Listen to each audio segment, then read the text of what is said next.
Sənə gizlin baxdım uzaqdan, necəsən, nə cürsən bilmək istədim. Biz ki ayrılmışıq düzdür o vaxtdan. Mənə deyən gərək nəyinə lazım. Sənə gizlin baxdım uzaqdan, necəsən, nə cürsən bilmək istədim. Biz ki ayrılmışıq düzdür o vaxtdan. Mənə deyən gərək nəyinə lazım. Günahı məndə gör, təsəllin olsun. Günahkar birisi nəyinə lazım.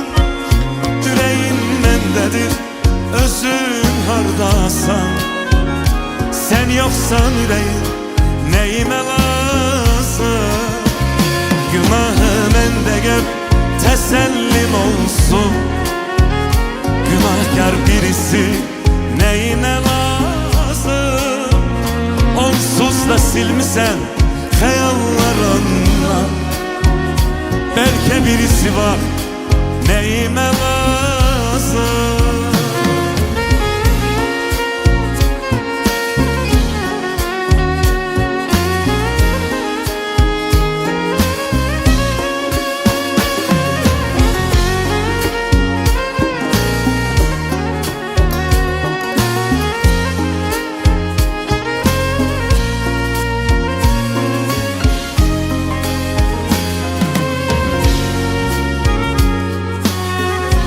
Soruşdum halını tanışlarından.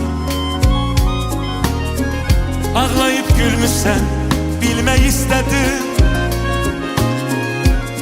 Çıxara bilmirəm xəyallarımdan. Getmişsən qalmışsan nəyimə lazım. Günahı məndə gör, təsəllin olsun. Günahkar birisi nəyinə lazım. Onsuz da silmisən xəyallarından. Bəlkə birisi var nəyimə lazım. Günahı məndə gör, təsəllin olsun. Günahkar birisi nəyinə lazım. Ürəyin məndədir, özün hardasan. Sən yoxsan ürəyim nəyimə lazım. Sən təksən ya cütsən nəyimə lazım.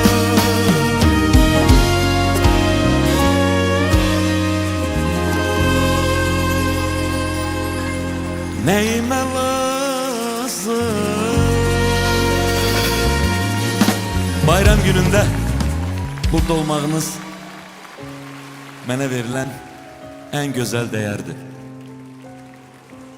Bu dəyər və diqqət üçün minnətdaram.